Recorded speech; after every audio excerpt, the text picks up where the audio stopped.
What's up, boys and girls? Today we're going to show you the fuel system of an 800 Crossfire, broke down a little more in depth. I see I'm getting quite a few views on the fuel pump installation video that I did. So now I want to show you guys just a little more in-depth stuff and talk about this top end bog that I had. Basically, the sled even seemed to start a little bit hard at times, but what happened was you could drive it around easy all day long, and as soon as you went to whole shot it, you were looking at about a 3 to 5 second wide open throttle, and then the thing would fall right on its face and just baw, and didn't want to do anything. So, like I said, if you guys been following the channel, you'll know that I did install a used fuel pump on this. The cost of a new one from CAD is like $1,300, something crazy. I had bought a quantum replacement and put a replacement in, and turns out the brand new pump that I bought was faulty, so I just sent it back and bought a used one off another cat. Okay, so I had installed a used unit off of another Crossfire with lower miles, whatever, and the sled still bogged. So what I did, I got it put away now, but we hooked a fuel pressure tester to it. We tied it up in the air, and we run it at wide open throttle. Now, of course, not under load, we couldn't get it to act up. But what we conducted was, at wide open throttle, we had 60 PSI in the fuel line, which, according to spec, they're only supposed to be like 42. So we pulled the pump out, not this one in my hand, it's all back in the sled now, but we pulled the pump out that I had bought, and I took a drill and I drilled the head off of these 2 rivets here, and that allows you to pull this fuel pressure regulator out. Now, I know you're probably not going to be able to see it on this camera, but you see there's a hole in the center, and then we have 4 slots cut around the outside. The camera's not going to pick it up, but boys and girls, take my word for it, these slots are extremely dirty. And what you have is there's a diaphragm in this, a screen diaphragm, and in my case, out of this pump and the pump in my sled, both of these are clogged. I wouldn't say they're clogged off, but there's enough dirt into them that I don't think they're actually capable of doing their job properly. So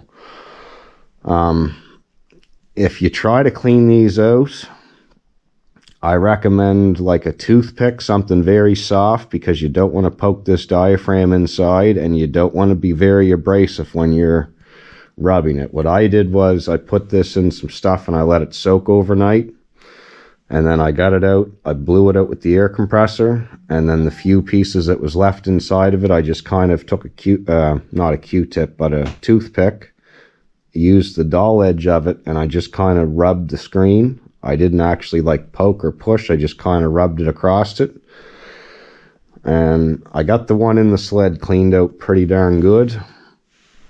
Put it all back together, and I've got a good full 2 tanks through it now with no issues whatsoever, no bogs. If you watch the last 2 videos that I posted there, she's hitting pretty good. Other than the day I raced the F1000, this sled still had the issue in the dirty regulator, so I'm going to try to get him lined up again, because last year I had him. It's just hard to get out with everybody and get it all on camera when it's happening sometimes. So hopefully you're still watching. There's still more to this fuel system yet. Here we have the smart valves out of the tank. And what you want to look for with these smart valves is a couple things. The key thing is when they're in the tank, you want to make sure they're on the bottom of the tank. And as you'll see, just from taking them out, see how that one's got twisted? It's not laying flat like these other two on the seat. What happens when you take it out of the tank is these fittings can actually slip. So you can grab it and twist it. So when you go to reinstall this in the tank, and if you take the pump out, you got to pull this out with it unless you want to try to undo that clamp inside the tank, which I didn't bother doing. I pulled it all. But you want to make sure you get these suckers laying flat in the bottom of the tank, because these have been known to kick up and do silly things and actually cause a bog when you're, you know, below half or a quarter tank. These have been known to cause issues. But what you want to look for when they're out is you just want to make sure that they're sprung out. And as you can see, that one's fine and seems to be working quite well. So you just, I mean, when you first take them out of the tank, let them drain because there's a lot of fuel in them. But you just want to make sure that they're sprung out. Make sure that they're not stuck down in like that, because that's what they're known to do.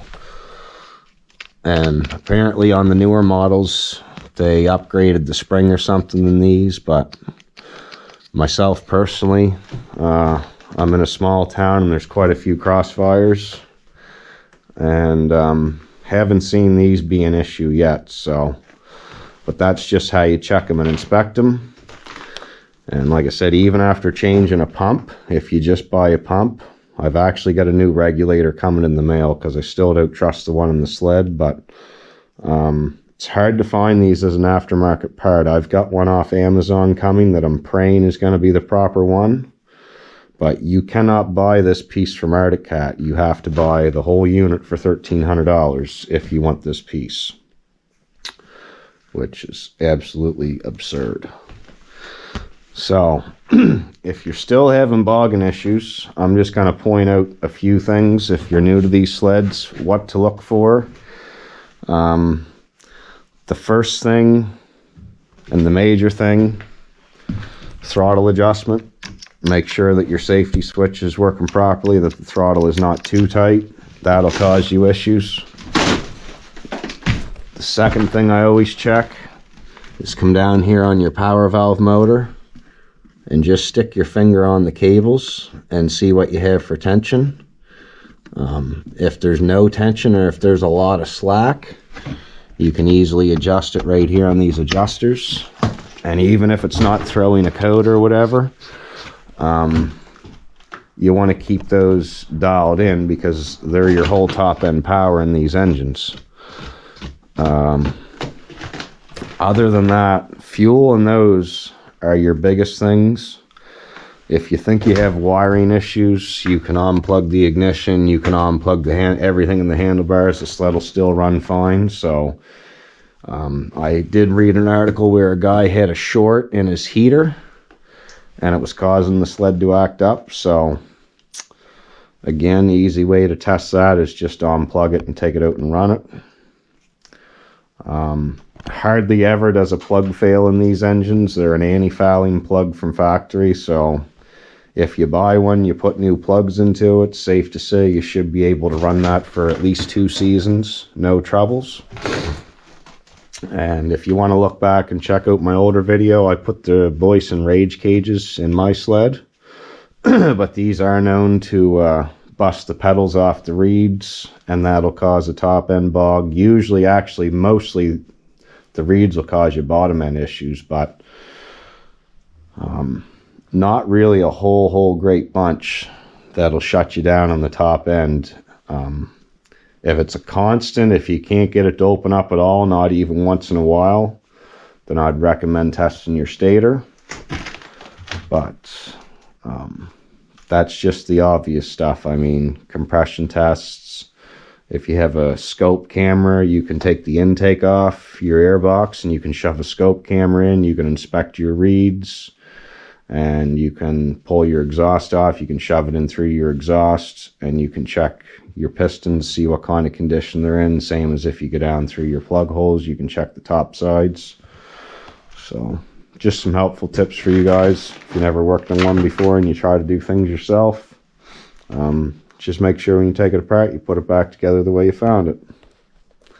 Thanks for watching, and please subscribe, and hopefully shed some light on you guys if you're having troubles with a bog issue.